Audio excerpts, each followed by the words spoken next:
You love convenience, one-click ordering, same-day delivery, drive-through everything, voice-activated assistants, pre-chopped vegetables, instant streaming, frictionless payments, no-wait returns, and you've eliminated every delay and every obstacle and every moment of waiting from your life because you hate standing in line and cooking from scratch and dialing a phone number and waiting for anything.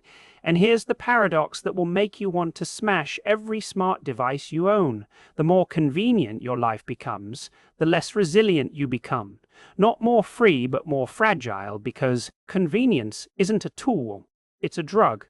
And every time you avoid a small discomfort, you atrophy the muscles that would have handled it, losing the ability to wait and tolerate boredom and solve problems without an app and cook without a subscription, and navigate without GPS and remember without a subscription, and navigate without GPS and remember without a notification. So you're not saving time, you're selling your own competence for a few seconds of ease, and the data hides in plain sight. People who rely heavily on convenience services reporting significantly lower frustration tolerance and higher anxiety when things go wrong, and less ability to solve novel problems, not more efficient, but more dependent.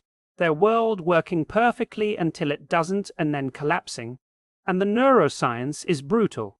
Your brain's capacity for delayed gratification and frustration tolerance and problem solving isn't fixed. It's a muscle. Every time you wait patiently, you strengthen it. Every time you solve a small problem yourself, you strengthen it. Every time you choose effort over ease, you strengthen it. And every time you take the convenient path, you let that muscle atrophy. Convenience isn't neutral, it's active training for helplessness. And the American twist is we've turned convenience into a civil right. Why should I wait? There's an app for that, eliminating the small struggles that build character waiting in line, walking to the store, fixing a torn hem, reading a paper map, remembering a phone number, outsourcing our competence to algorithms and delivery drivers and convincing ourselves this is progress, but progress toward what? Toward a population that cannot cook a meal or change a tire or wait 10 minutes without a screen or entertain itself without a queue or solve a problem that requires thinking instead of swiping. That's not progress, that's devolution. And here's the quiet reversal that only lands when you feel the ache of your own underused muscles.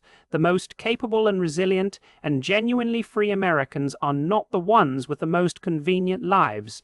They're the ones who voluntarily choose inconvenience, cooking from scratch, not because they have to, but because the process teaches patience, walking instead of driving, not because it's faster, but because the discomfort builds grit, waiting in line without scrolling, not because they enjoy it, but because they refuse to let their attention span dissolve, having discovered that convenience is a trap and the easy path isn't a shortcut, but a detour away from your own strength. Every choice of the harder way an investment in a future self that can handle crisis without panicking and fix what breaks and isn't owned by its devices. And I need to tell you about Carlos, a convenience addict who ordered everything online and used delivery for every meal and had never changed a light bulb because his smart home did it, until a storm knocked out power and cell service for 3 days and he had no food and no water and no way to charge his phone and no idea what to do. Sitting in the dark panicking until his elderly neighbor knocked with a flashlight and a can of beans, and Carlos was ashamed, and after the power returned he started cooking 1 meal a week from scratch and bought a paper map and learned to start a fire without a lighter and walked to the grocery store instead of ordering, slower and harder and more annoying, and he felt more alive than he had in a decade. Telling me he'd spent 10 years optimizing the annoyance out of his life and optimized his own strength right out with it, still using convenience, but choosing it now instead of defaulting, and always keeping a manual can opener. And the American cognitive paradox is right here. We've built the most convenient society in history and produced the most fragile people in history, and the two are not unrelated. The only escape is to embrace the hard way on purpose, understanding that the struggle isn't the enemy. The struggle is the teacher and convenience is the dropout factory. And right now your brain might argue you're too busy for the hard way, and maybe you can't afford to do everything the hard way, but you can afford one thing, one small inconvenience chosen daily, cooking an egg instead of microwaving it, or walking instead of driving, or waiting without scrolling, or memorizing one phone number.